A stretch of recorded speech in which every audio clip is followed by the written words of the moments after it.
Thank you for coming, and for those of you watching from home by Zoom or on CATS, thank you for tuning in. I'm Karen Duffy, and it's my pleasure to welcome you on behalf of the Near West Side Association to this informational session.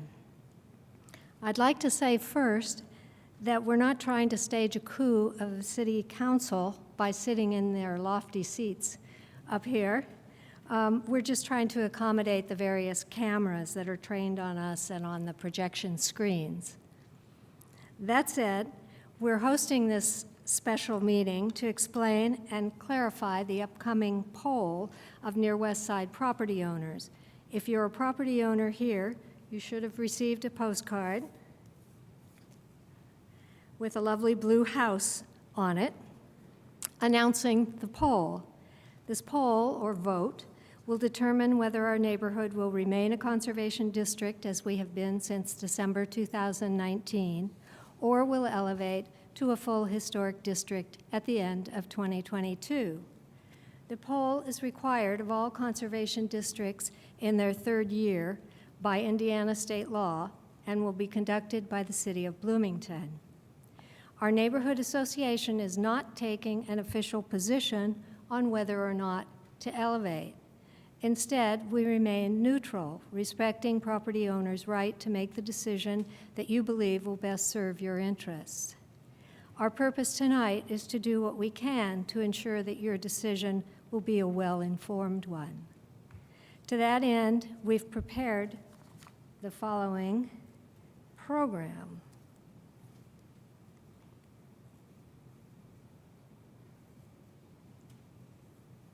Did that?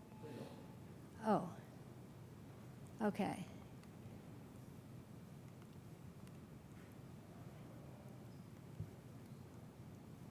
It's not changing. The right button will advance. I'm pressing the right button. Right. Technical difficulties. What?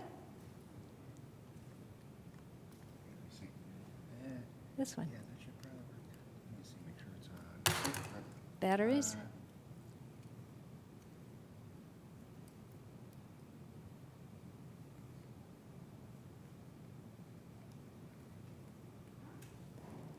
I'll run it from the desk.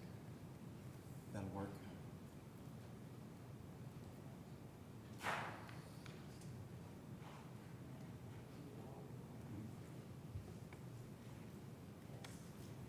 Ah, there it is. Ah, Peter did that. Thank you. Okay. Recording in progress.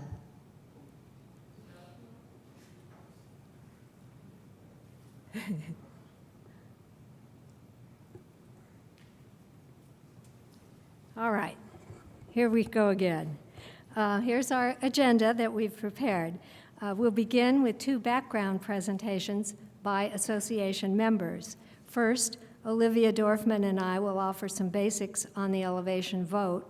And next, Peter Dorfman will report on our district's design review committee. Then I'll introduce two officials from the city, Gloria Colombrana and Duncan Campbell, who will offer their remarks and open the meeting for your questions and comments, initiating what we hope will be a fruitful discussion. Please save all of your questions until that time using the index cards we've distributed. With luck, some of your questions will have been answered during the course of our program. Finally, we want you to know that in putting this program together, we've committed to following these principles. Change slides, Peter? These are agreements to foster civil discourse, and we ask that you do the same. Be honest and respectful. Be careful not to jump to conclusions about what somebody else is about to say. Listen to understand, knowing that we'll hear a variety of opinions here tonight. And if you disagree, that is, in your remarks verbally, please do so with curiosity and rather than hostility. Fourth, be brief and concise so everyone can participate. And finally, refrain from interrupting. Thank you. Olivia Dorfman will now begin the first presentation. So as we just said, if you are a property owner in the Near West Side, you should have received a card that looks like this in the mail that came from the city that is announcing the elevation vote, which we will explain tonight. If you did not receive this card, there's a stack on the table over there that you can certainly take one or two on your way out. The postcard that came from the city announces the period of time from June 7th to October 5th in which property owners may vote either for or against elevation of the Near West Side. Next slide, please. So here's what's going on. The Near West Side became a conservation district as of December 4th, 2019. Under state law, a conservation district elevates to a historic district after 3 years, unless a majority of the property owners in that district object. So we need to decide whether we want our conservation district to elevate to a full historic district or not elevate and remain a conservation district. Next slide, please.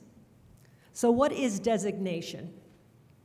This is the term that is used for an official process that offers protected status for a neighborhood. It recognizes and preserves unique historic and architectural values. It restricts some changes to houses, new construction, partial or full tear down, moving a structure, or some kinds of exterior renovation. That is designation of a conservation district. Next slide, please. I thought she was controlling it. No.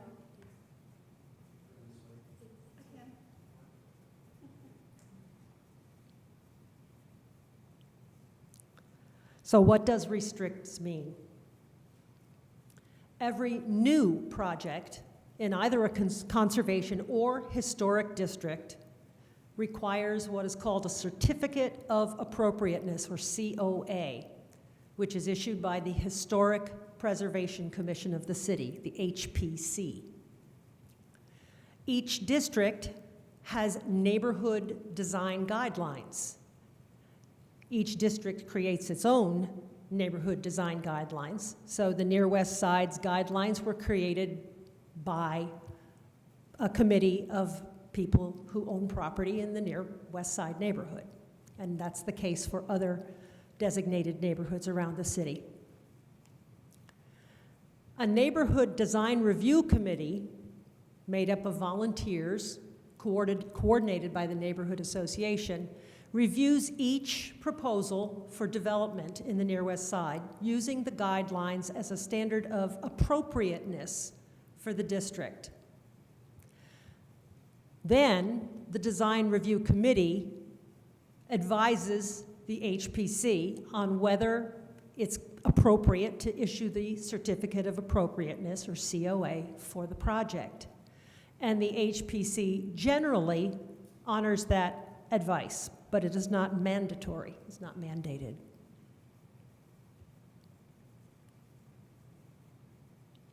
There are two kinds of designation. As I mentioned before, we are a conservation district.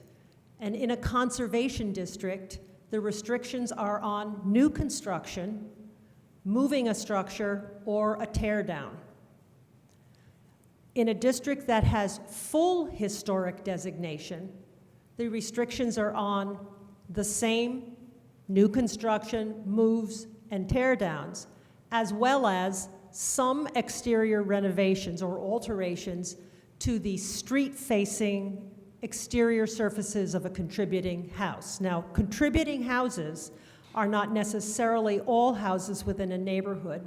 Houses have a status as to whether they are highly contributing or merely contributing or not contributing at all. So only houses that are contributing or more special than merely contributing would be included in that. Now, these guidelines, because they are drawn up by individual historic districts, vary. They can be strict or they can be lenient. It's the choice of the neighborhood. The guidelines do have to meet certain requirements set by the HPC.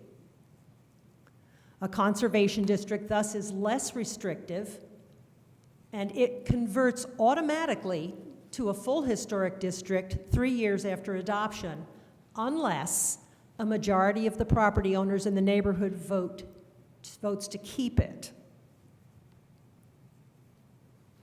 Karen Duffy will now explain how the Near West Side came to be a conservation district.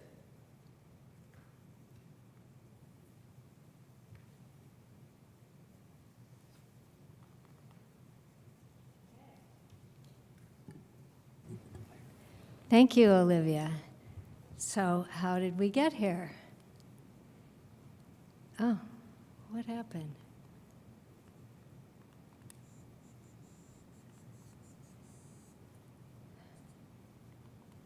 This is jumping on me, sorry.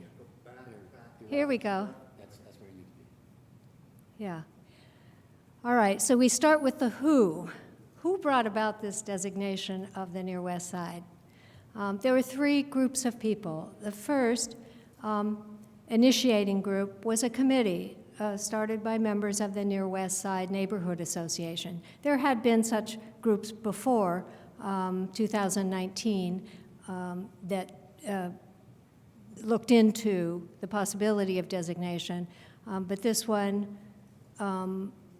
formulated again and dedicated itself, it included both proponents and skeptics of the whole notion of designation. But everyone agreed to work together to explore the possibilities, the options, and to share information with the neighborhood and to conduct a vote to find out if the neighborhood wanted us to apply for historic designation, and if so, which type did the neighborhood property owners prefer. So that's where the second group comes in. We took this vote, and a majority, 60%, more than 60%, of property owners who voted in this special election we held wanted us to apply. So they all that was a strong majority that favored designation. A slight of those, not of those people who voted, a slight majority preferred that we apply for a conservation district over a full historic district. So that's what we applied for. And Bloomington City Council reviewed the final hearing after it went through the Historic Preservation Commission, and they approved it, City Council, by a 9-0 vote.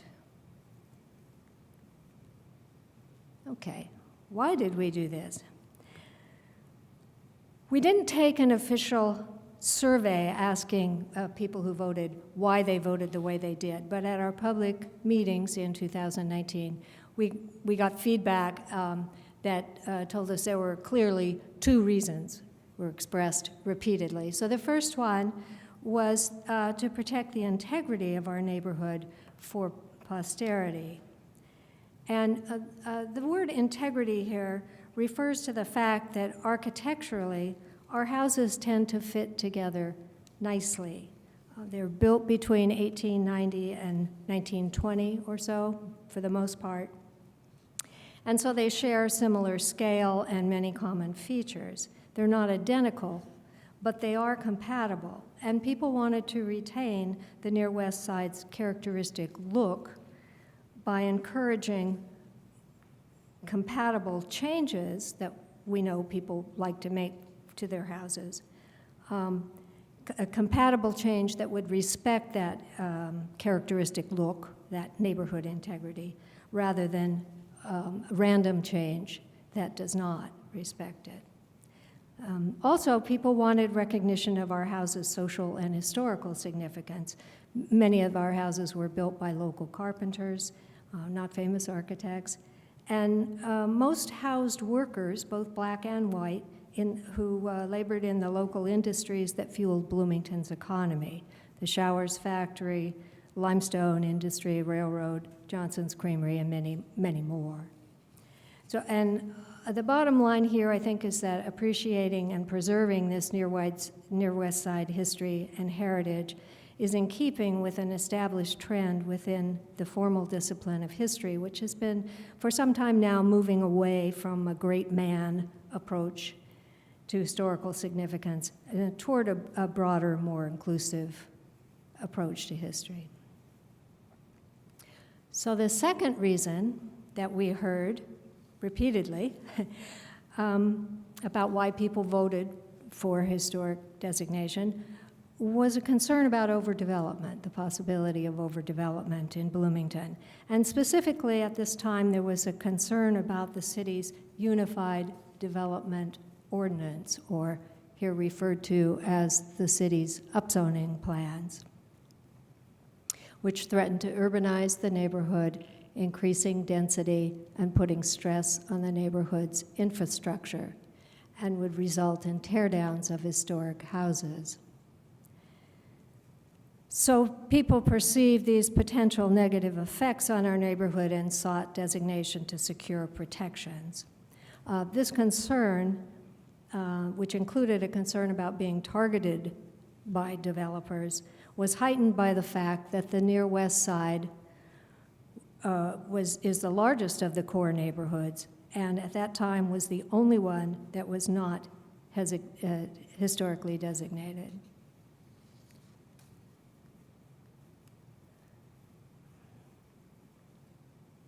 So I'm turning this back to Olivia now. Thanks, Karen. Now that you're more familiar with how and why we came to be a conservation district, let's consider why we might want to elevate or not want to elevate. Okay, why might we want to elevate? A full historic district would provide greater protection for the neighborhood's unique heritage, for its architectural heritage, as well as its cultural and historical heritage. A full historic district would also provide a defense against the city's urbanization plans for the core neighborhoods.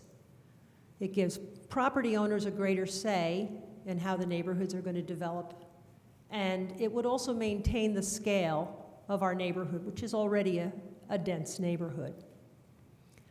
And another reason would be economics, to prevent the development of oversized, overpriced houses in an area where the houses, compared to other homes in Bloomington, are relatively affordable.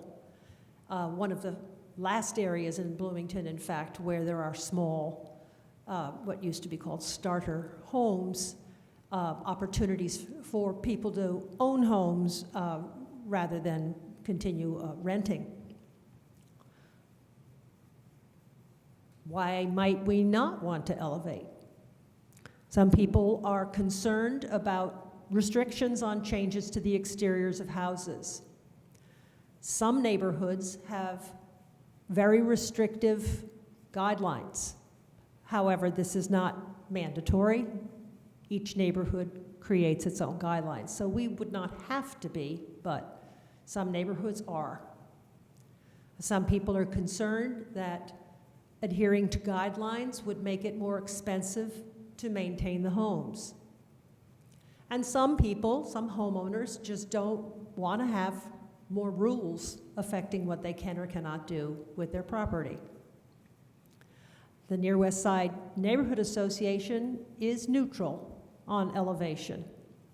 We do not have a preference that we state one way or another, wanting to elevate, not wanting to elevate. We want to make sure that people are informed and can understand what it means, what it entails, and then make their own decision. There is a clear timeline for property owners to follow in voting for or against elevation. As the graphic shows, the timeline began on December 4th, 2019, when the City Council approved the neighborhood as a conservation district. The next section of the timeline began just a little while ago on June 7th, when that was the first day that Near West Side property owners can submit objections to elevation. They could also submit that they approve of elevation, but that began the process of when you can register what your choice is, began June 7th, and that is a poll that is run by the city. Neighborhood Association has nothing to do with running that poll. And the time for that time frame is from June 7th to October 5th. So after that time, after October 5th, that poll will be done. Between now and October 5th, there are two ways that a property owner could vote for or against elevation. You could either send a letter to the HAND, or Housing and Neighborhood Development Department of the city, and that address is available. I believe it's on the card here as well. Or, starting in July, you will receive a ballot. Property owners will be receiving a ballot from the city, and you can return that ballot stating whether you're for or against. So you either send a letter, which you could do right now, or you wait till you get your ballot in July. So how does this voting process work? Whoops, we went too far. So as I said, in July, city mails the ballots. You can return the ballot or send in the letter. Who gets to vote? Each person on a deed for a Near West Side property gets a vote. So if there are 8 people on a deed, each one of those people gets a vote.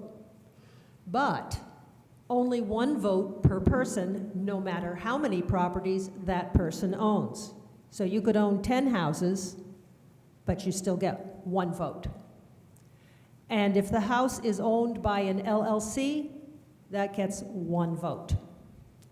So based on this method of figuring out how many eligible voters there are in the Near West Side Conservation District, there are 370 eligible voters. Therefore, simple math, a majority is 186. That means if the city receives 185 or fewer objections to elevation, the district would elevate to a full historic district. Now that you have an idea of what elevation is and how you will vote for it or against it, Peter Dorfman will share some perspective on how the Near West Side has functioned as a conservation district over the past 2 years. Thank you. Okay, so 3 years ago, in 2019, actually in this room, we conducted a series of meetings on the basic process of designating the neighborhood as historic or conservation district. Meetings were kind of like this, and there was some understandable concern about what this was going to be like to have this new structure, new guidelines, the new committee making decisions about individual projects in the neighborhood. And it was understandable concern because while there are 12 other designated neighborhoods in Bloomington, and they had been operating for a number of years. It was all new to the Near West Side. We are the newest and the largest historically designated district in the city. So there was a lot of interest in what this experience was going to be like. So we're now a little over 2 years into this process, and we have some concrete experience that we can actually describe. So while we talked about it 3 years ago in the abstract, we now have some experience that we can really talk about. Our neighborhood design guidelines were published on the Neighborhood Association website and on the city's website on November 23rd, 2020. So this is almost a full year after we were designated as a conservation district. It took that long, partly because we had a pandemic, but mostly because drafting a complex document among a group of 10 volunteers is a complex process. There was a lot of back and forth on how to compose these guidelines. Most of the people on the committee were people who owned and lived in properties in the neighborhood. We did get advice from one large landlord who owns a number of rental properties in the neighborhood, but fundamentally it was people who live in the neighborhood creating guidelines to protect themselves. And the Design Review Committee, which is the group of people, also volunteers, it's a rotating committee of volunteers, who review these applications to build projects or tear down houses or whatever the project is. They are now in their second year of operation. As I said, it's a rotating committee. Each member serves for a year, and then they can stay on if they want, or it's coordinated by the Neighborhood Association, so we have a group that is renewed every September. I am on that committee now. This is the first year I've served on it, so I can describe my experience firsthand. But it is coming to the end of its second year of operation. So this is the process that we follow, and I'm not going to read this graphic here. The graphic comes directly out of our guidelines. But what it describes is this process that Olivia was talking about before. We don't actually tell people what they can and can't do. We review the application with the developer or homeowner and advise them as to whether, based on the guidelines that we have created, it is appropriate for the neighborhood and its historic fabric. So what happens is, if you want to demolish a structure or move a building, build a new structure, you start with the Historic Preservation Program Manager for the Housing and Neighborhood Development Department. That is Gloria Colomb, sitting over there. You fill out an application for a certificate of appropriateness, and then Gloria will share that application with our committee. And ideally, we have a meeting. In fact, in the best case, we have a meeting before that application ever gets submitted, where we go over the guidelines and we say, this is where it's appropriate, and here is where we have some issues. So again, we have no mandatory authority to tell anybody what they can and can't do, but we are advisory. We advise the Historic Preservation Commission how we feel about the appropriateness of the application. And the HPC has generally been pretty good about honoring that advice.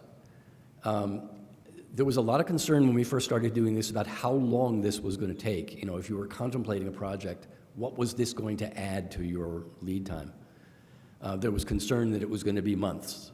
The experience that we've had over the last approximately 20 months is that it takes about 1 to 4 weeks. And in fact, the process that we're talking about tonight, which is the decision on the part of the Design Review Committee, we've done that in as little as 1 day. So there is sometimes urgency in the application, and we take that into account. So the guidelines. What exactly are we recommending, and what are we recommending against? Obviously, there was a concern about what this small group of volunteers was going to decide was appropriate for our neighborhood. 3 years ago, that was a big if. Today, the guidelines exist. There's no mystery about what's in them. You can download them from the Neighborhood Association website. Actually, we have 3 copies of it over on that table if anybody wants to take a glance through it. It's a fairly comprehensive document, but it's pretty plain English. And so, as I said, there's no mystery about what we're imposing on people. And as Olivia said before, the guidelines can be strict or they can be lenient. And what I mean by that is that we can insist on a very narrow definition of what sort of doors or siding you can use, or we can go for a more general approach. Now, there's this long quote, which I will not read to you, but the point is that when we developed our guidelines, we were following what is now currently accepted as common practice or best practice in historic preservation these days. You are never asked to build a copy of an old house. The standard that we apply here is compatibility with the surrounding context. So if you live on a house, on a street or within a block or a couple of blocks where most of the houses or old houses are gable L, one-story bungalow or vernacular architecture that is consistent with what we see in Bloomington, you are expected to build to a style that is consistent with that, not a copy of it. So if there's a concern about can you use modern materials in such a context, yeah, you can. Now, that it is conceivable that a district could define districts or could define standards that are much more literal than that. We did not. Based on the guidance that we got from the people who voted in our election, we modeled our guidelines on the ones that were developed for Maple Heights and Greater Prospect Hill. Those are two districts that started out as conservation districts and later elevated. And they are relatively relaxed in their approach by comparison with, say, Elm Heights or Prospect Hill proper, which are pretty strict. So what happens if we become a historic district? Are we required to adopt stricter guidelines because now we have a somewhat more restrictive approach? The answer is no. We are our own neighborhood. We get to make our own decisions about what level of strictness we want to apply. So the difference really is that we now apply those guidelines to one other situation, which is alterations or renovations to existing houses. Those renovations, only the ones that are visible from the public right-of-way, basically from the street. So those were outside our purview in the first couple of years that we've now been a conservation district. If we go full historic, we get purview over those alterations as well. So that's really the difference. So how restrictive are we? I think if you ask the people down in City Hall, by comparison with other designated districts in the city of Bloomington, we're pretty active and engaged. As I said, we're the newest designated district in the city. The experience is fresh with us, and we get pretty actively involved. By comparison with some other older districts where the process has kind of faded. So as I say, we've been at this for a little over 20 months. In those 20 months, we have reviewed 13 applications for certificates of appropriateness. We've recommended against one case, 1 out of 13. So if you're wondering about this picture, what that shows you is the one instance where we recommended against a project. This was new construction of a series of 4 townhouses oriented north-south. One of the things that we specify in our guidelines is that entrances to residences need to front on the street. These did not. These were oriented perpendicular to the street on a very tiny, narrow lot. It was, we felt, radically out of scale with the surrounding neighborhood.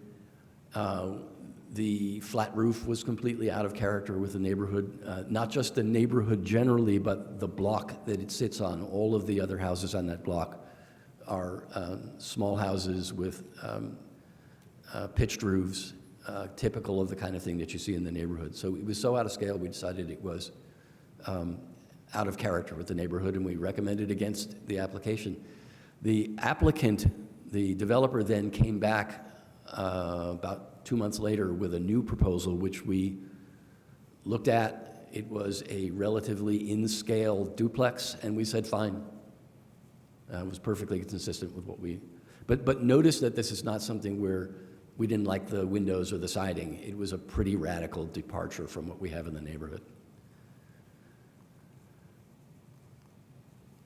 So that gives you a sense of the impact that the existing process has had. I'll invite you to take a look at the guidelines that we published. Again, there are 3 copies over there.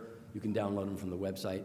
And when we're done here, I'd be happy to talk to anyone who wants to about the experience of administering this. So now I'll turn it back over to, can we get the presentation back?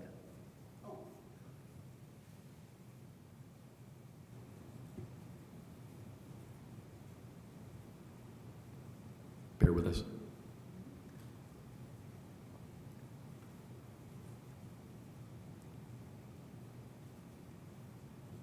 All right, well, I will turn you back to Karen Duffy, who will introduce a couple of guest speakers that we have from the city of Bloomington who can further illuminate this process.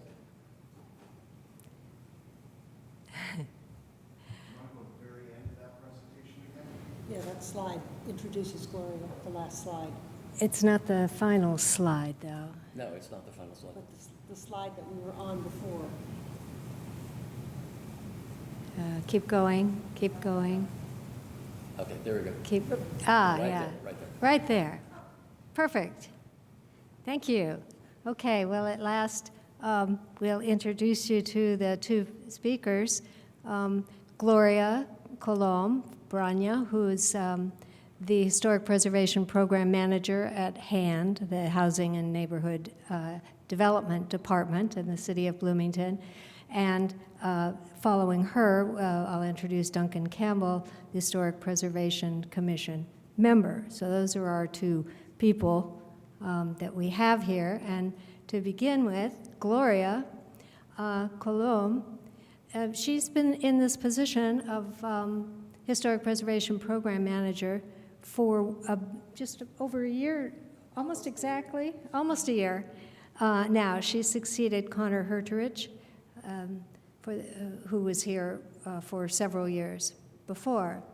We're very lucky to have Gloria. She has a Bachelor of Science in Environmental Design from the University of Puerto Rico, Rio Piedras, and a Master's of Science in Historic Preservation, Columbia University, a Master's in Architecture from the University of Illinois at Urbana-Champaign, and she is currently a PhD candidate in the Department of Folklore, the esteemed Department of Folklore at Indiana University. And she's writing her dissertation on vernacular architecture practices in Puerto Rico today.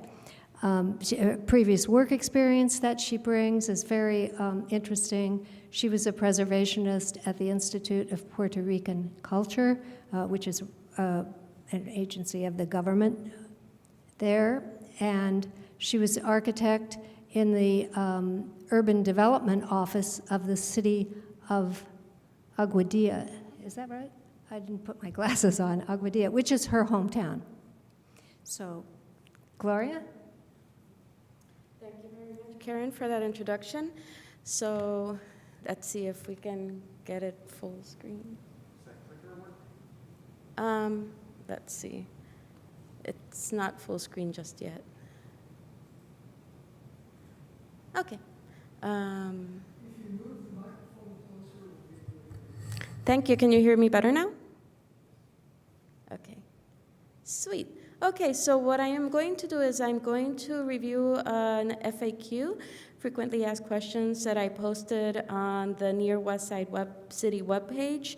This FAQ is based both on questions that have come up during this process for the Near West Side, but also questions that came up when Maple Heights elevated from conservation to historic district. So first of all, a lot of this is almost repetitive. It's almost redundant because the neighborhood association has done such a good job covering the basics of what is happening right now. But I did want to present what is the legal basis for this current process. The legal basis is it's written up here. I'm not going to go through the whole thing. You can find it on the webpage, but basically both city ordinances and state code. So the city ordinances are subject to state code. When the state decided that conservation districts would automatically elevate to historic districts unless a majority of owners objected, Bloomington as a city had to fall in line. So that's kind of where we're at. If you're interested in looking at city ordinances, everything that is historic preservation, almost everything that's historic preservation falls under Title 8. So objecting, right? We already covered this, but who can send an objection? Owners of property. So if you're a renter or somebody who loves to visit the Near West Side, then unfortunately you cannot present an objection, as much as you may love the status of conservation district. However, if you are a property owner within the district, you can send an objection. How can you verify whether you have whether your property falls within the Near West Side? There's a link. So the Bloomington Historic Preservation Map, it is a bit useless on the PowerPoint. However, if you visit the FAQ, in the city webpage, you can find that link. So Bloomington does have a historic preservation map where you can put your address and it will tell you whether or not it falls in a historic district and what its historic survey ranking is.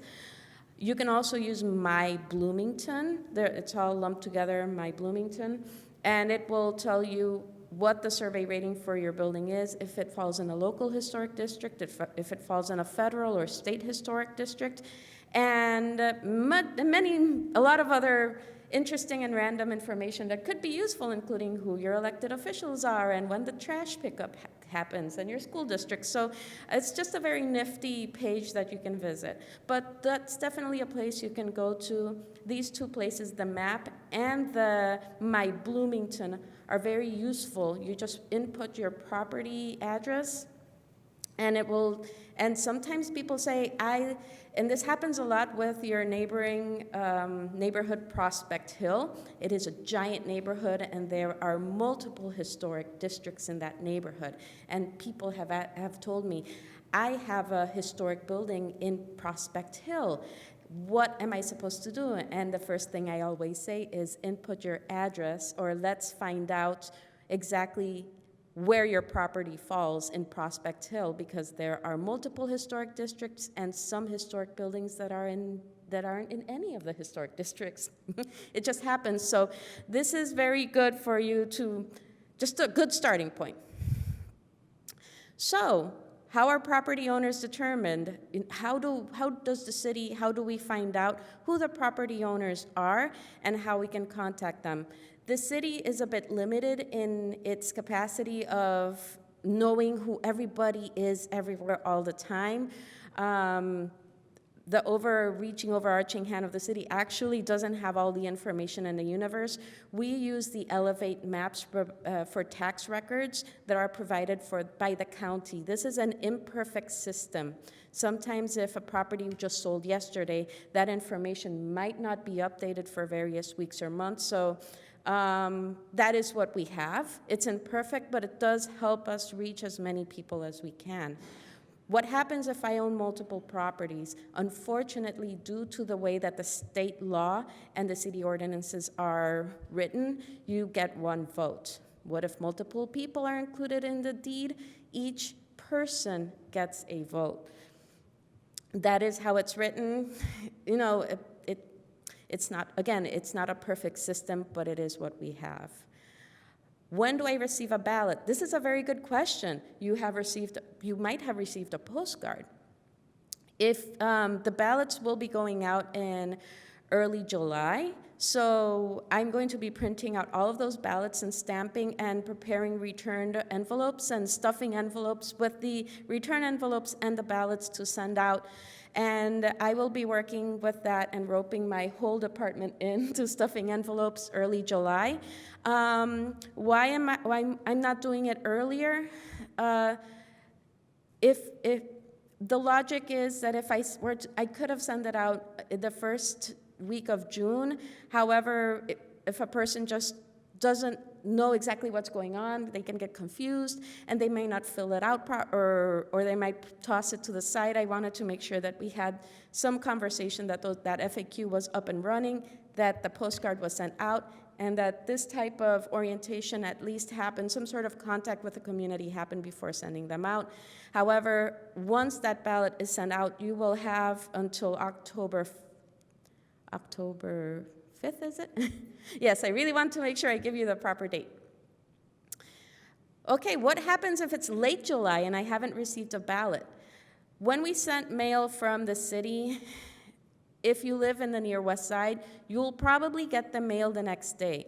However, if you live in New York City, in Alaska, in the Netherlands, or somewhere else, I don't know, just saying, if you're a property owner who doesn't live in Bloomington, it may take a little longer. If you have moved and you have a changed address, the ballot may take a little longer. However, I've been getting a lot of the postcards returned because people have changed their address or because there's some inaccuracies in the Elevate program. So if you have not received a ballot, contact me.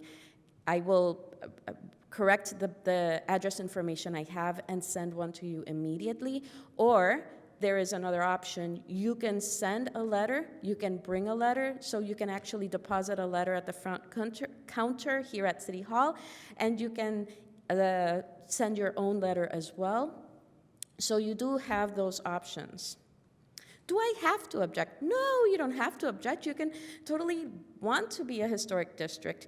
It all depends on where you're coming from, what your individual relationship with your property is, what you're looking for in your community, but you do not have to object. However, we want to make sure that those who do want to object have as clear information as possible. The ballot does provide for approval of elevation and objection to elevation, so you do have those two options.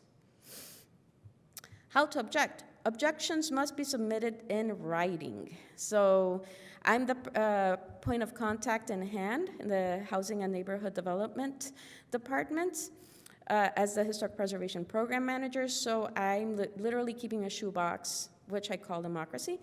And I am going to be storing the ballots there and counting them, and also matching each property and name on the Excel spreadsheet so that we can keep track of who the owners are and so that the property owners can be recorded properly.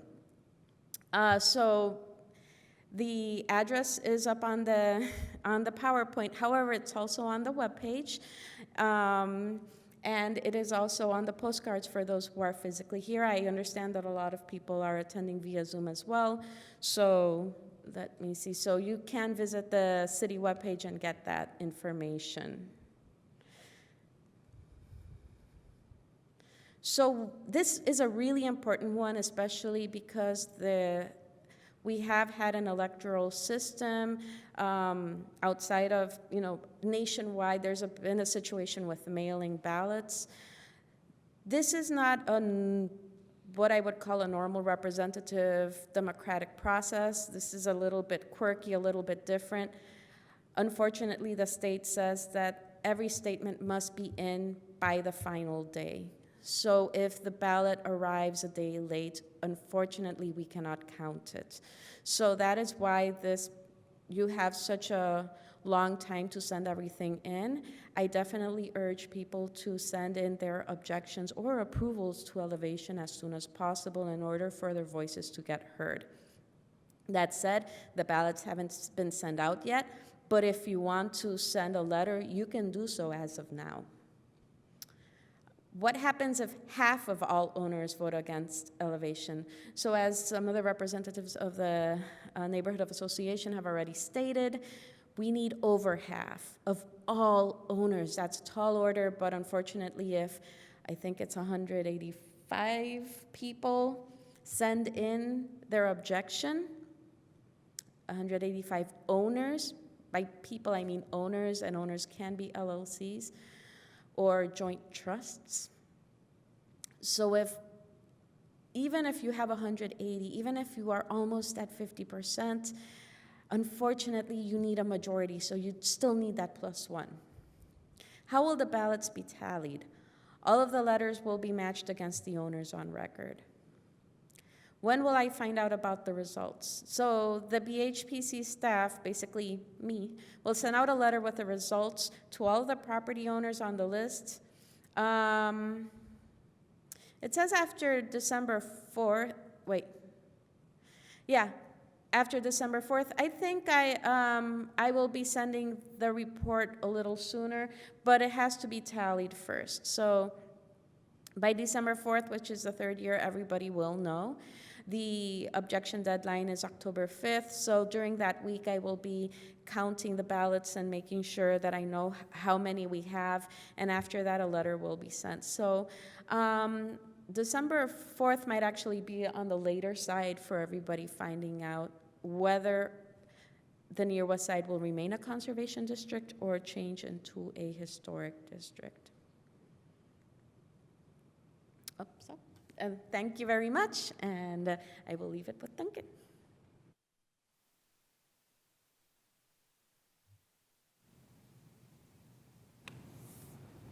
Okay. Oops. Can we get the presentation back again? I'm starting to take this personally.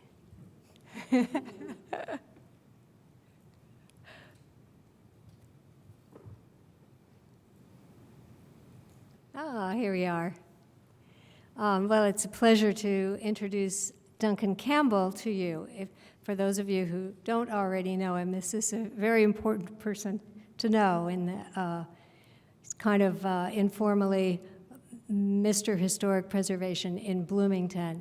He's a longtime Historic Preservation Commission member, advisory member currently, and his background began with a Bachelor of Arts in History from Columbia University, and later he got a Master of Science in Historic Preservation there as well.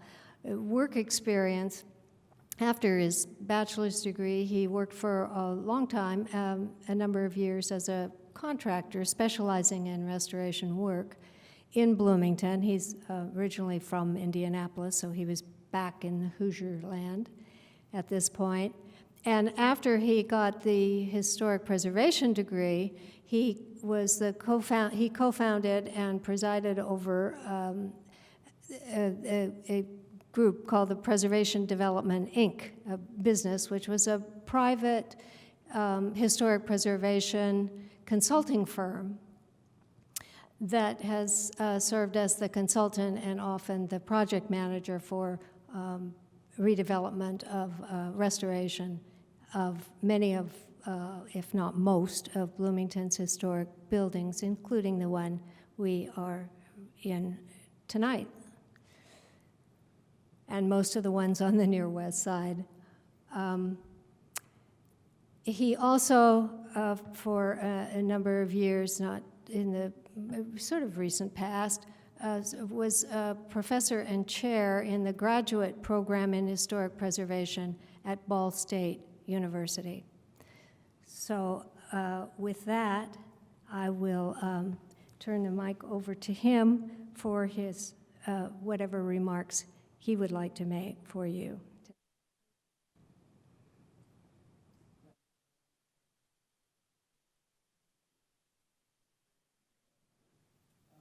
Thanks for that introduction. I want to say a couple of things about how the Historic Preservation Commissions work, because I think ultimately for homeowners, building owners in these districts, what matters most is the extent to which they can live in the place that they own comfortably and accomplish the kinds of things that they need to accomplish in order to live there comfortably. And a lot of that, as most of us know, involves alterations to our places where we live and expansion of them to some extent, and often alteration, at least in my case, of to create or enhance the ability to remain there and age in place, as it were. So preservation commissions from the outset have always intended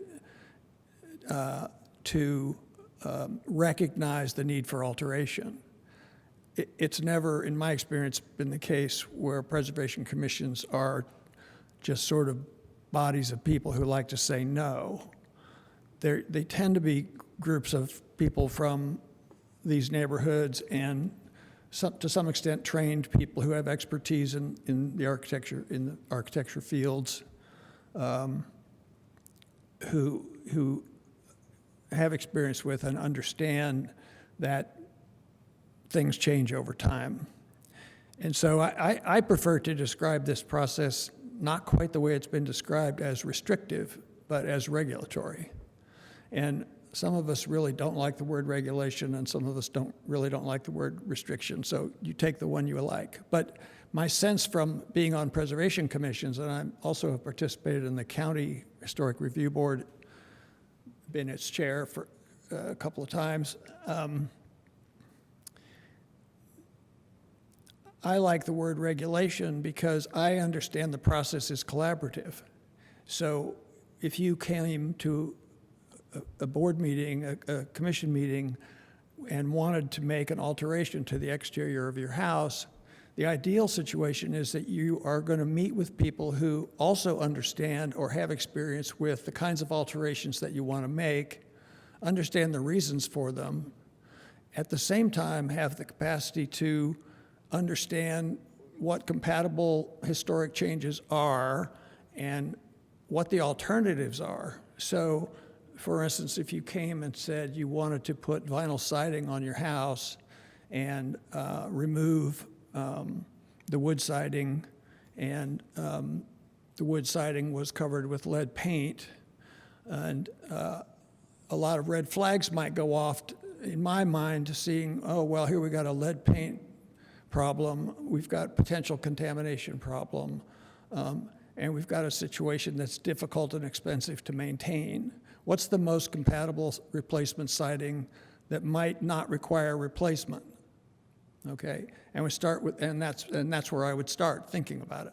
So I might not like vinyl siding as the solution, but I might think that there's another solution. I'm not going to go through all the potential solutions there are, but the idea for us, at least for me on these commissions, has always been to understand the either dilemma or wishes of the people who come to apply for a certificate of appropriateness and try to help them make the most appropriate decision.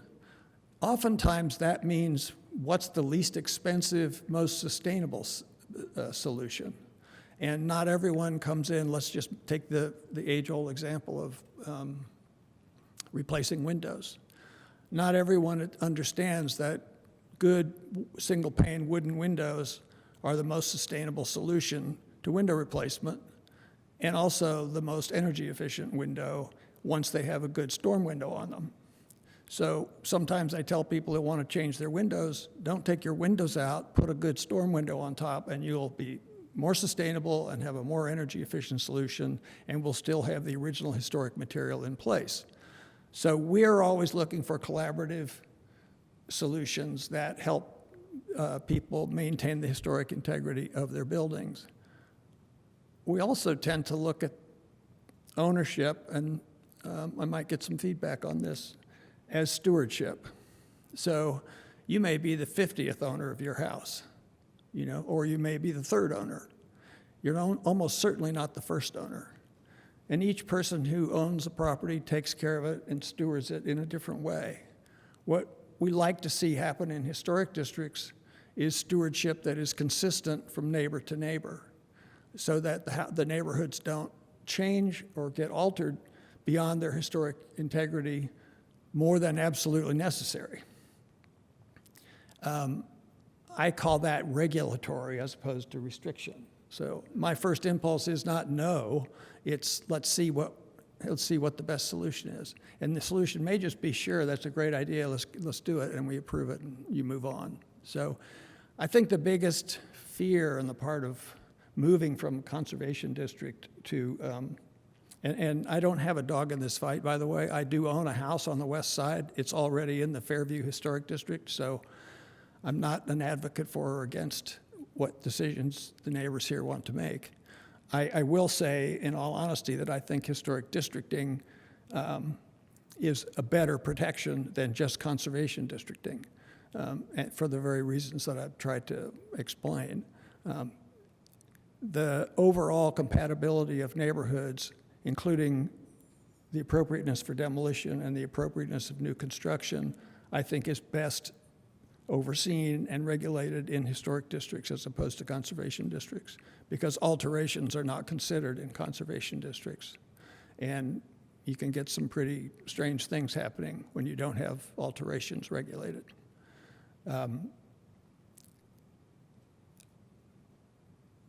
The other issue that I think people get confused about is this notion of what's allowable from the public way or the public view. And sometimes that's described as what faces the street, and that's largely the case. If you have a house on a corner, you have two facades that face the public view. So what preservation rules tend to look at is what can you not see from the street? What when a person is walking by or driving by, can they not see? So if you want to change the back door on your house and you have a nice historic back door and it's important to the architecture of the house, we might say we wouldn't like to see you change it, but we're much less likely to regulate whether you do or not because it's not in the public view. So the primary facade, it's really a discussion of primary and secondary and tertiary facades. So some people are lucky that they only have one primary facade, but many houses have more than one. The other thing I want to say before we take questions is what I think is most important to sort of understand as a homeowner, particularly if you're a resident homeowner, is that these rules apply to new arrivals and developers. So when somebody gives you a price you can't refuse for your house and moves next door and gives your neighbor a price that he can't refuse and goes to the next and buys the third house, what that person can do with those properties is regulated in exactly the same way as it would have been with the previous owners. So if you're worried about McMansions being built or lots being cleared or duplexes being put in, historic preservation, historic districting is the best protection you have under city and state provision. And I'll just take questions if anybody has them, or for me or anyone else.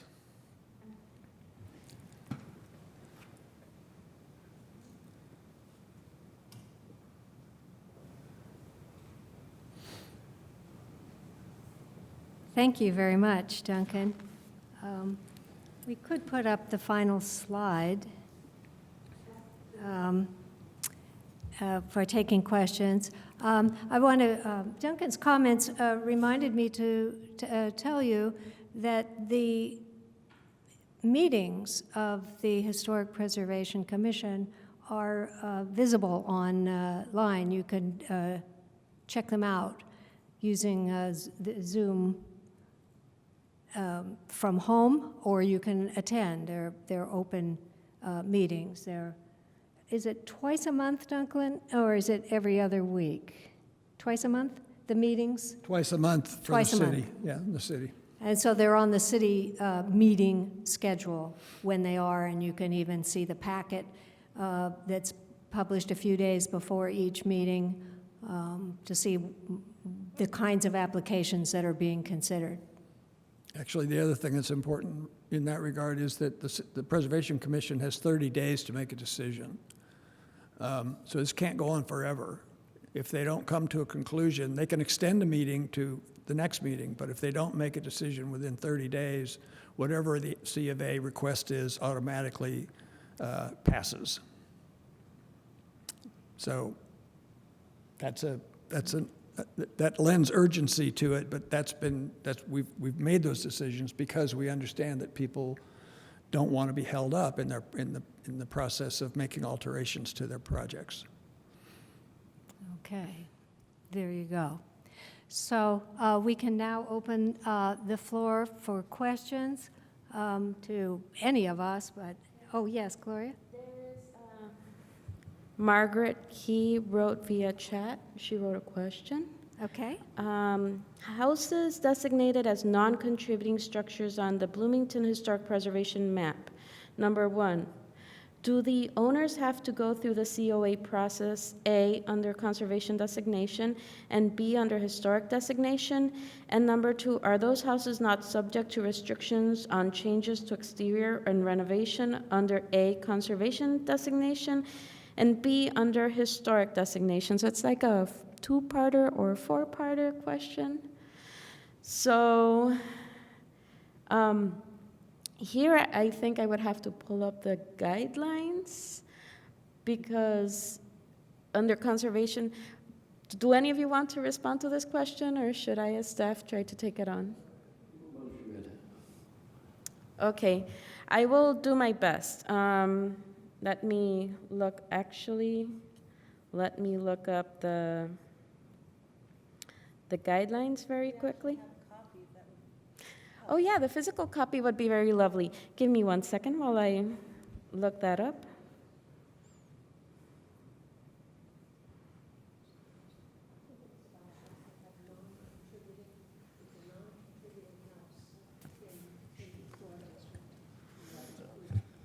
Okay, speaking from the point of view of the Design Review Committee, we don't review applications on non-contributing houses.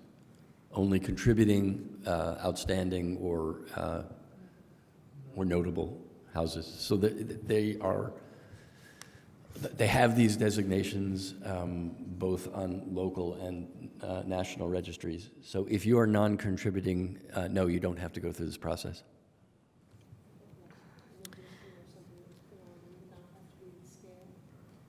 Yeah, so there's multiple steps here, and the reason that I'm looking at the guidelines, even though I'm the preservation program manager, each historic district has their own guidelines, so I don't want to accidentally give you the policies for another historic district.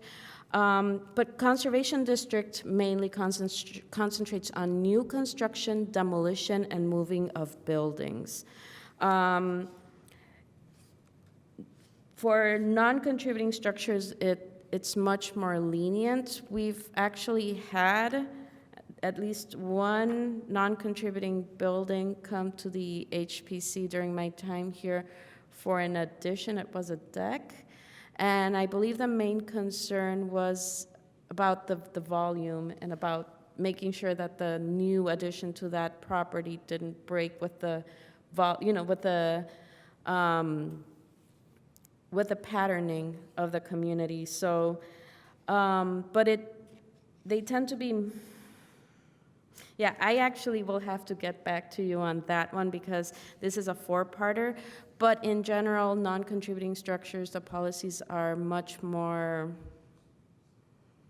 lenient, but non-contributing structures have had to go to the HPC in both conservation and historic districts, depending on the specific type of project that's being done. So much less frequently than contributing buildings, but there are certain cases where the concern is that the neighborhood patterning, that a huge addition, would break with the neighborhood in a conservation district or in a historic district, that whatever is being done would impact sort of the way that the whole neighborhood is shaped.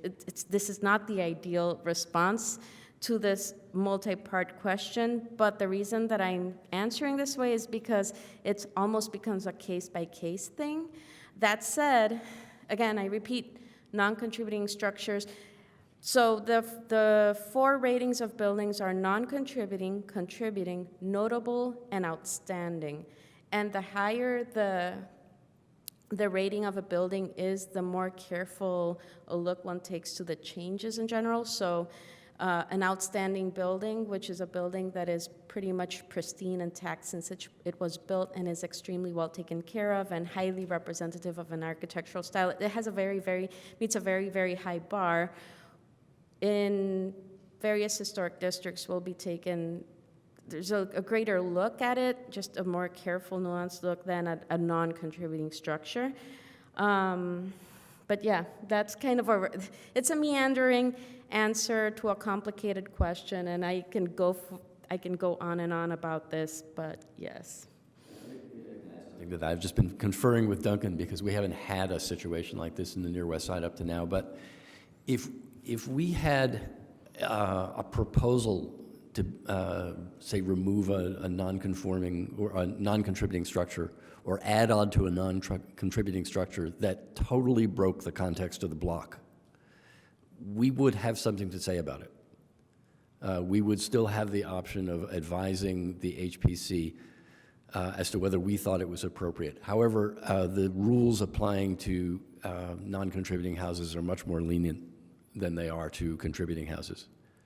So that's really a ball that would be in the HPC's court, but we would be able to weigh in on it.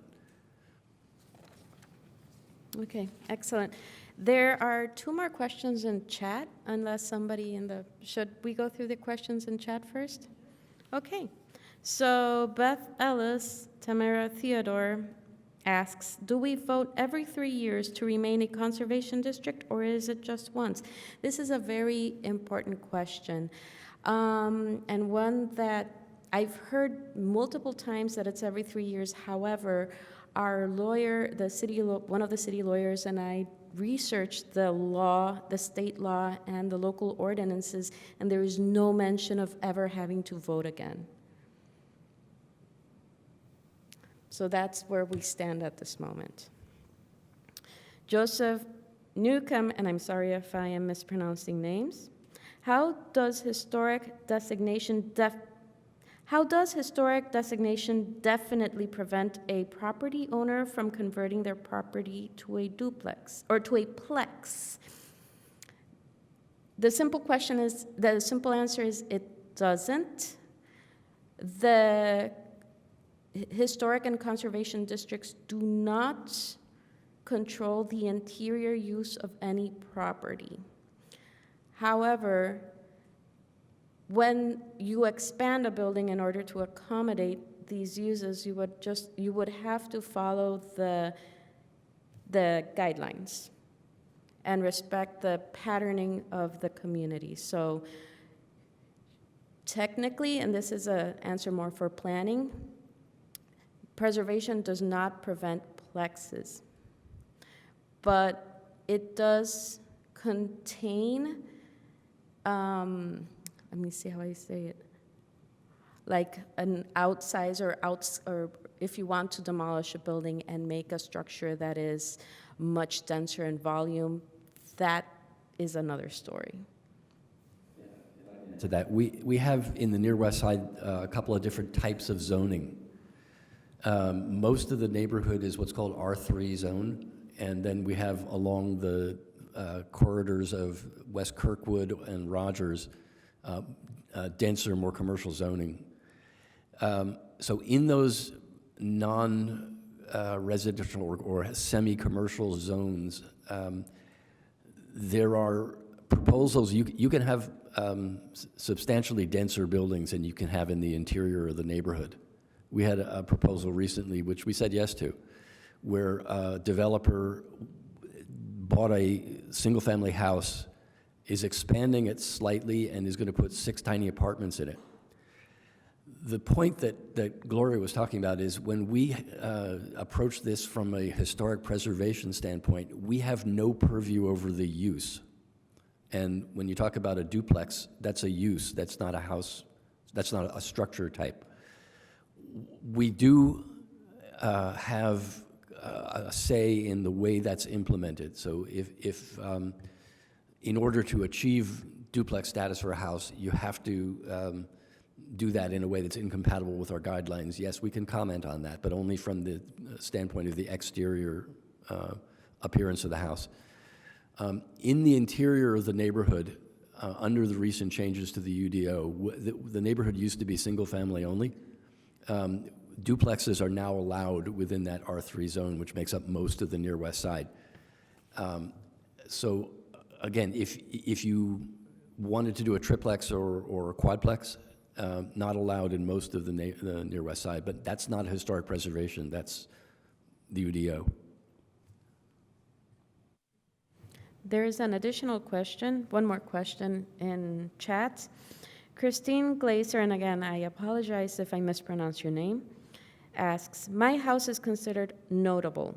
There are already guidelines for those on the city website.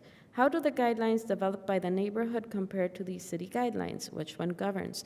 So the neighborhood guidelines have to sync up with Title 8 of the city ordinances, and usually develop the different subsections of Title 8 in more detail. So more specific. Title 8 for historic districts, for example, says that in a historic district, the facade, the street or the street-facing facades, basically the primary facades, have to be looked at more carefully, or there is more purview in sort of control of what happens to those. But then the community decides, okay, so what do we want to concentrate on? Is it the cornices? Is it the windows? Is it the siding? Or are we going to do it a little bit more general? However, every guideline, although it is different, it does sync in and line up with Title 8. So for the certificates of appropriateness, we look at the guidelines for the neighborhood. But then the guidelines are complementary to Title 8. They cannot contradict Title 8, and they cannot contradict the state laws either. So I hope that answers the question. And that is the last typed question we have here. I'd like to add something here. We do have a few notable houses, that is, houses within the general broad outline of our near West Side neighborhood. There are a few houses rated to have the notable rating, whose previous owners somewhere along the line sought individual designation for their property. They wanted it protected long before the rest of us were acting to designate the neighborhood. So if she's one of those, she's not subject to our guidelines, right? Yeah, that would be right. She's not, because the house is not actually in our district. So that's a case where I think the My Bloomington link would tell her where she stands, or you could advise her as well. I mean, just in case, because there are houses, a few. Yes, inside, nestled within the near West Side neighborhood, there is also the Fairview Historic District, and they do have guidelines as well. So those would be the Fairview Historic District Yeah, guidelines. sorry, just one more quick point on this. The guidelines that we developed for the near West Side are designed to regulate, to use Duncan's term, outstanding, notable, and contributing houses, but we do not distinguish between those three types. The rules that you read in those guidelines apply in the same way to all three of those types.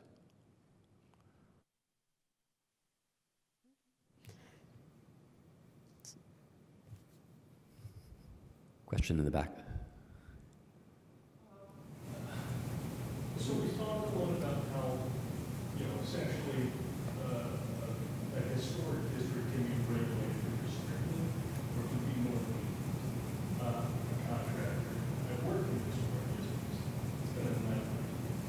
The classic example of Bloomington. What we're talking about so far is just seems very vague. There's not any soft language that's been discussed which I appreciate. You know, it's left up to more of a judgment call of like, does this fit, does this not? I can live with it. I'm not, you know, that doesn't sound bad. But what's to say that that's going to stay the same?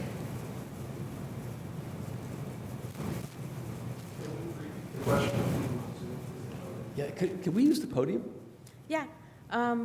Can you walk up to the podium and use the microphone? I'm sorry to do this to you. Could you just briefly restate the question? It was a Because great we're- question. we're on It was a Zoom and great we're- question. We're recording this, so what you were raising was important, and I want the people listening Sure. to hear it. Okay, yeah, that works. Essentially, what has been discussed so far as the regulation of what alterations are approved or not approved, it's left, there's no like solid language that's saying this. It's left up more as a judgment call to the committee. And the committee, that, you know, what I've kind of, I'm not sure if it was stated outright or I've just gleaned it, is that, you know, no one's looking to, you know, be very strict about this right now, you know, but what is to say that that's not going to change down the line when it's a different committee? Let me address that. It's a good question, and it basically goes to the personalities involved in implementing this.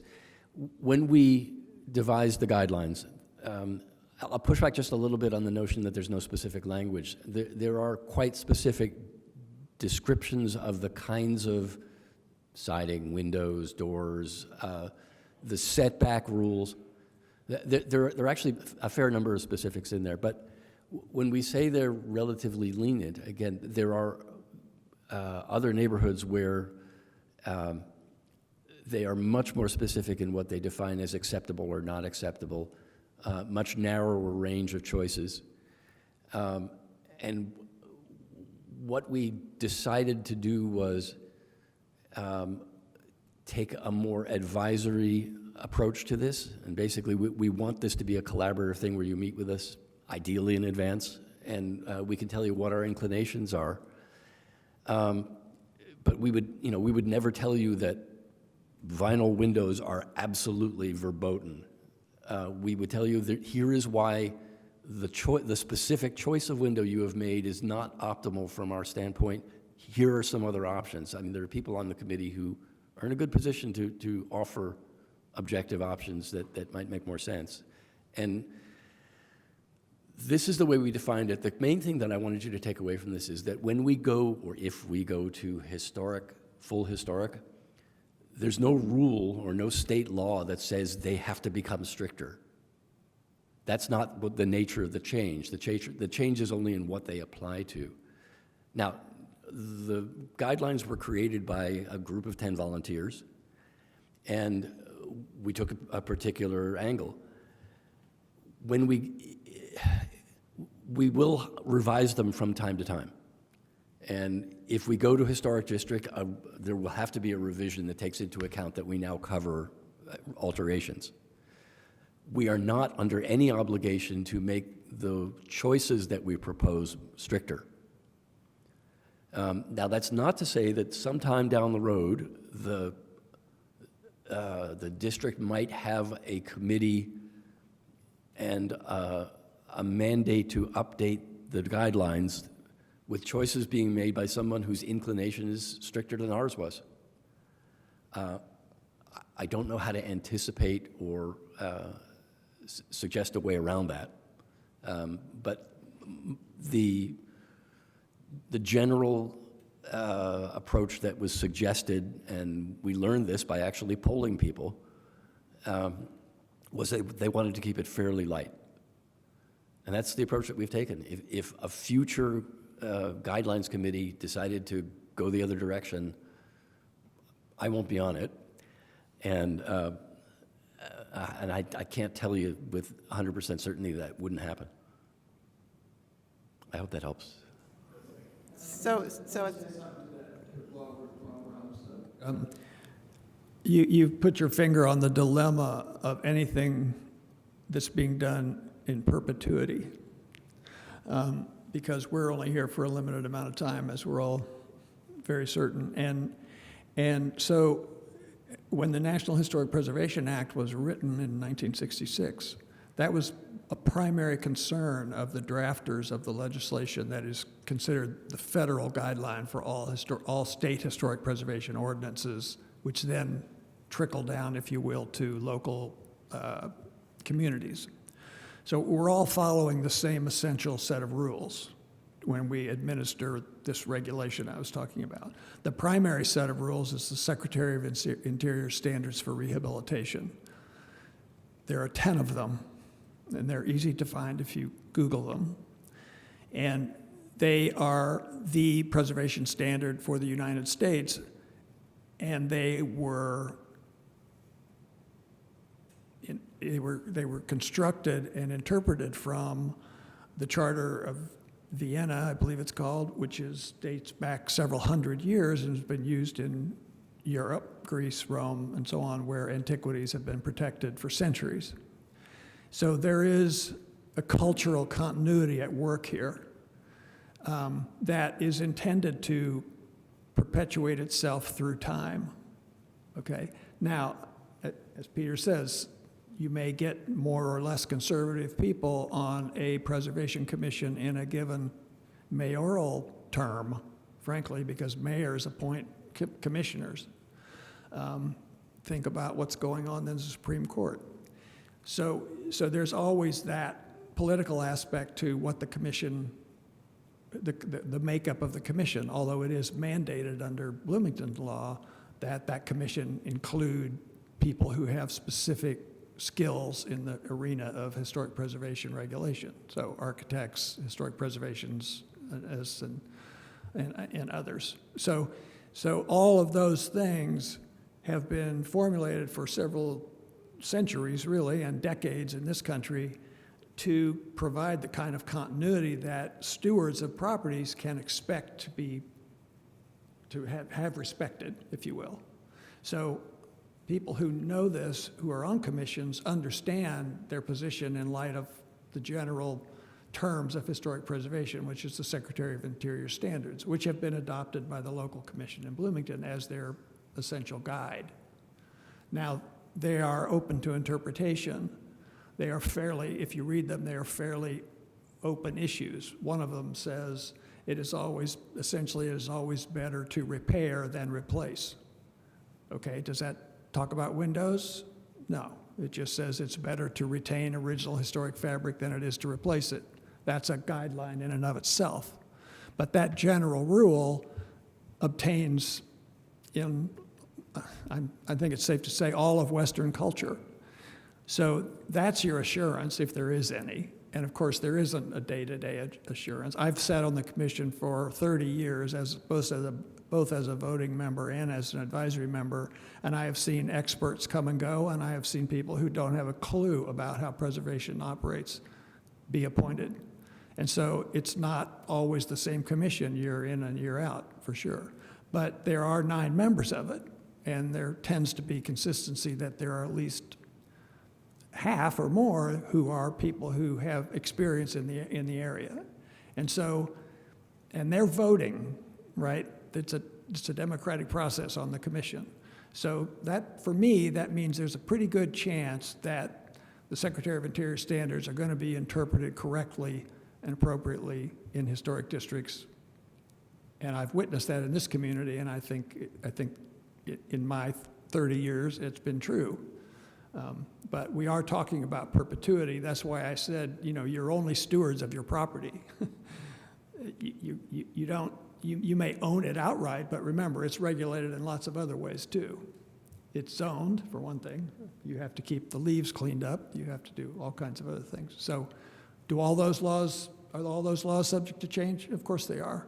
But I think preservation rules have been, in my experience, very consistent over a long, long period of time. I don't know if that helps you, but that helps me. Yeah.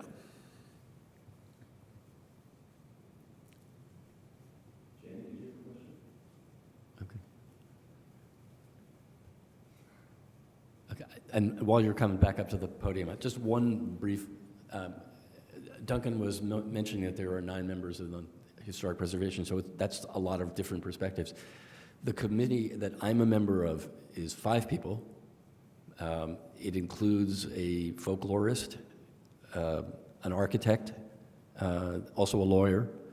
So there is a substantial professional expertise on it, and when we put it together, the primary consideration that we wanted to accommodate was quick turnaround.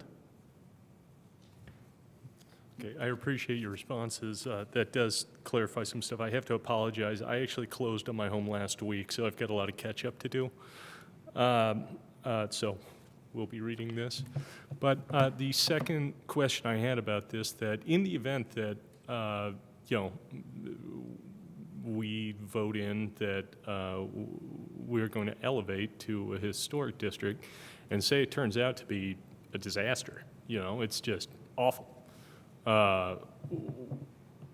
Is that just it? Is it changeable? Can there be another vote? Title 8 does provide for it to be undone. It is a process. It is not impossible. It can be, but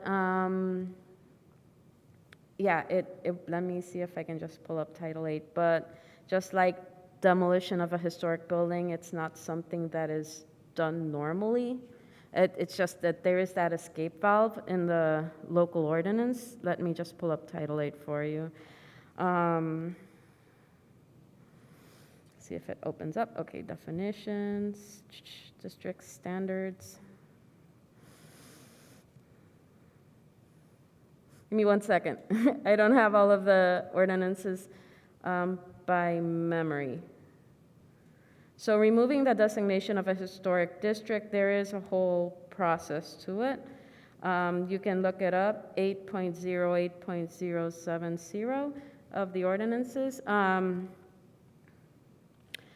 So the owner or owners of a building structure or site designated as a single historic district may sign and file a petition with the City Common Council requesting removal of the designation. So in the case of a historic district containing 2 or more parcels, at least 60% of the owners of the real property of the historic district may sign and file a petition with the City Common Council requesting removal of the designation of a historic district. So it's not impossible. The ordinances do provide for it. It's not something that has been done, though. So there you have it.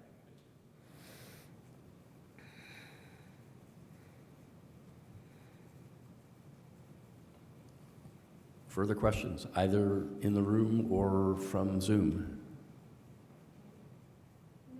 The question, so if anybody wants to ask online, do you have a question? Yes, so to address your question a little more plainly, there is no structure that says that the design review committee will evaluate the rules every 2 years or every 3 years, but it would be the people on that committee who would initiate a change to the guidelines, and then we would seek public input again.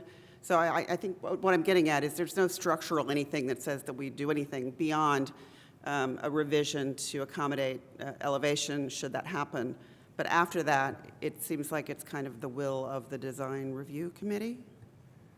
This is actually defined in the Neighborhood Association Constitution. Anyone in the neighborhood can propose a change to the guidelines. There is a process that we follow in order to consider that change.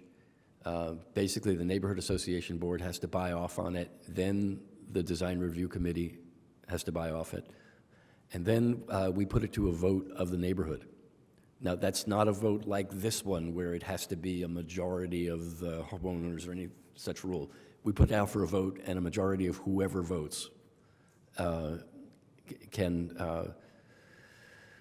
okay that change to the guidelines, and then it goes to the Historic Preservation Commission, which has final say. So it's a complicated process. We tried it once in the 2 years that we've been doing this. It was actually my idea. I proposed that we should have a separate regulation concerning duplexes. And there were members of the Historic Preservation Commission who thought it was fine. It was voted to the point where we got it to the Historic Preservation Commission, but city legal intervened and said we can't regulate a use. The fact that it's a duplex is a use, not a feature of the physical structure. So we didn't get that one, but we have tried the process, and it takes a while. And just to add to that, the last page of the guidelines does have instructions for procedures for revising the Conservation District Design Guidelines. That's the very, very last page, 46. So, sorry. It's not a whimsical thing that can, it doesn't happen on just by the whims of the current design guideline committee. Yeah, just want to reassure you of that. It would. So I wanted to add for the people who are with us via Zoom, you are welcome to either use the chat to ask additional questions or raise your hand using the hand function under reactions so that I can unmute you.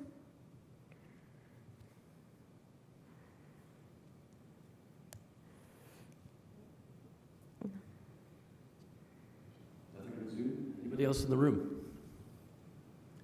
One thing I add more is a clarification than a question. The first gentleman who asked a question here locally, and by the way, congratulations on closing your house and welcome,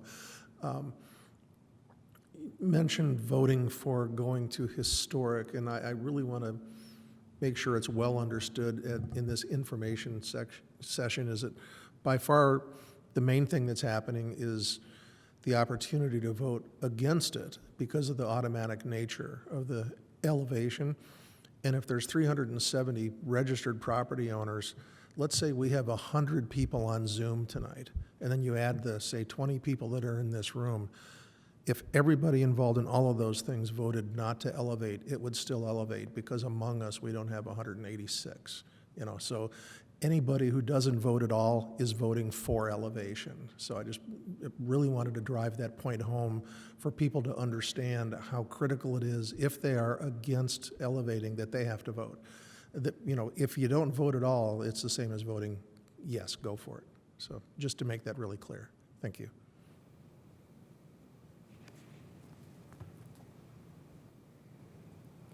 Nonetheless, I would ask people who favor elevation to make that extra effort to cast a vote, just so that your neighbor who's against it won't always wonder, did people really want this or not? That would be a terrible burden to have, and that it's the least that if you're in favor of historic elevation, it's the least you can do for your neighbor. Speaking as a technocrat.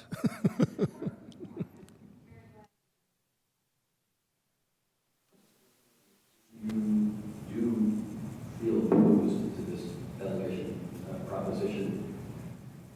Talk to your neighbors. Anybody who's not here is missing out on information. This is being recorded, so people will have other opportunities to hear this information session, but 50+% is a heavy lift. And if that's your inclination, talk to people. Let them know what they can do about that if they feel the same way. Also, let them know about our website. We have a neighborhood Facebook page. We'll have a table at these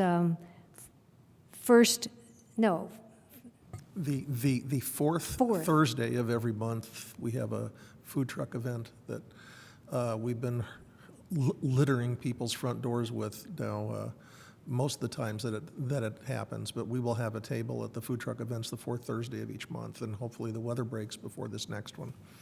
That's right.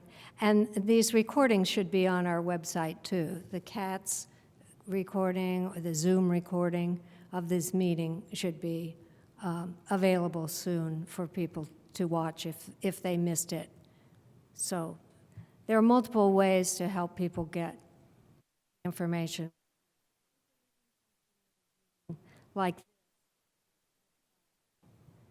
if enough people asked us to. Otherwise, I think that would be a good wrap-up. So I just thank you all very much for coming and for your attention and patience with us and our technical problems. Good night.